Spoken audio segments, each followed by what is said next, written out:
పాపం ఇతను చూడండి, డెలివరీ ఇవ్వటానికి వెళ్లి మేడం మీ ఆర్డర్ అంటాడు. ఏంటి భయ్యా ఇంత లేట్ అనుకుంటూ చూస్తుంది.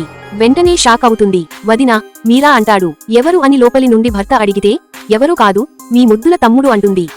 వెంటనే లోపలి నుండి వచ్చి అరే నువ్వా, ఇంట్లో వాళ్ళు అంతా ఎలా ఉన్నారు అంటాడు.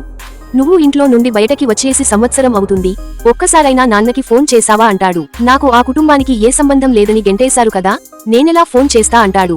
అయినా మీ నాన్నకి గర్వం చాలా ఎక్కువ, నన్ను ప్రేమించి పెళ్లి చేసుకున్నాడని ఇష్టం వచ్చినట్టు తిట్టాడు ఆ ముసలోడు అంటుంది. మీరు ఇంట్లో నుండి వచ్చేసిన తర్వాత నుండి నాన్న చాలా లోన్లీగా ఫీల్ అవుతున్నారు, సరిగా భోజనం కూడా చేయటం లేదు, ఈ టెన్షన్స్ వల్ల డిప్రెషన్ లోకి వెళ్లిపోయారు అంటాడు.